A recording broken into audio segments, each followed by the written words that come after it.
Pemirsa, masih bersama saya Bella Fauzi di program CEO Talks dan masih bersama dengan narasumber saya hari ini CEO dari PT Zipmex Indonesia, Mr. Marcus Lim. Baik, Mr. Marcus, let's continue. Sure, let's do it. Yeah, Mr. Marcus, crypto asset can be increased in value, or we can say it, to the moon. Is that right? Like when it Correct, happened, yes. Well, like when it happened to Dogecoin, and it can also be decreasing, like when it happened to Bitcoin. So, how do you see the Indonesian traders respond to the increase and decrease in value? Yes, definitely. So Indonesian traders are a lot more savvier now. So they are most aware when there is actually an increase in price in crypto assets. So they know exactly the time and come into the market. And of course, when the asset price is starting to decrease, they start to sell out of the market as well. So they've been very savvy, and again, because the way digital assets is being invested in is through everything is online, so they can move very fast, in terms of making buy or sell orders or providing limit orders. So they are reacting very, very quickly to the volatility in the market, and this is where a lot of the gains are seen as well, with very good traders who can time the market well in terms of buying and then also being able to sell, and then what we call buy the dip, right? So when an asset price goes to the moon, like Dogecoin, they will sell at the top and then it drops, and then what we call in the millennial class, buy the dip. And they'll buy the dip and they'll wait for the next rise. Okay, Mr. Marcus. So is there any other risk for invest in the crypto asset besides decreasing of price?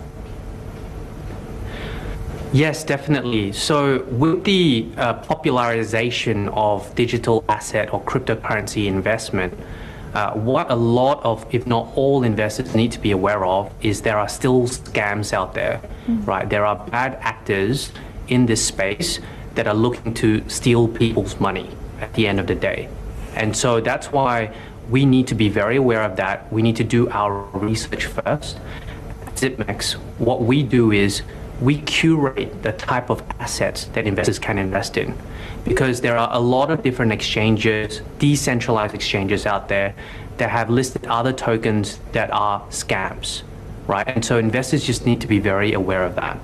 So what we do at Zipmex is we curate this list. We go through the due diligence of each of these tokens to make sure they are legitimate for our investors to invest in.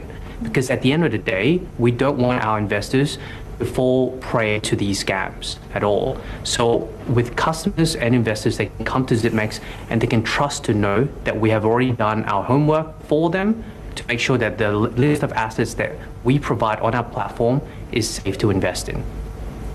Okay.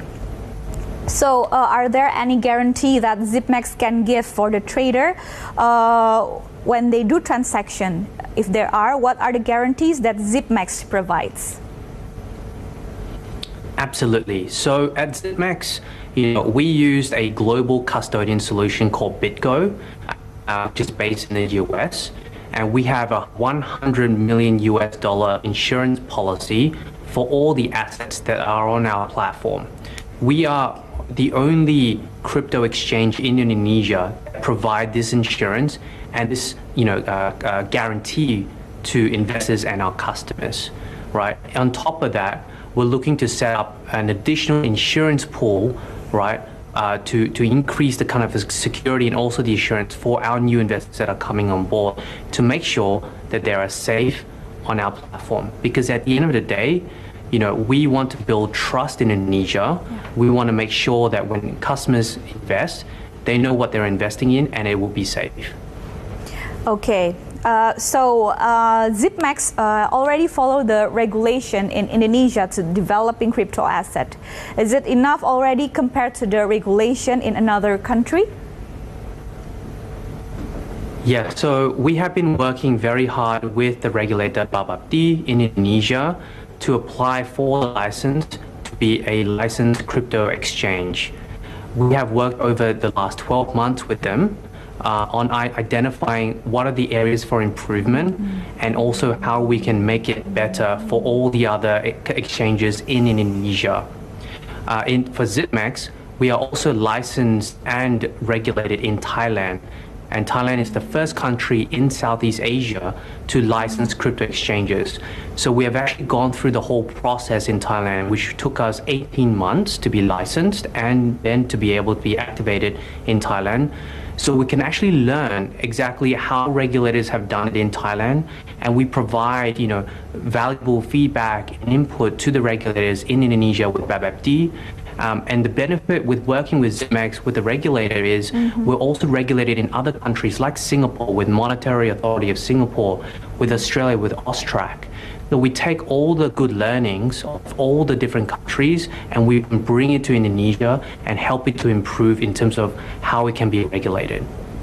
Okay, so Mr. Marcus, you mentioned before countries like Thailand and Singapore.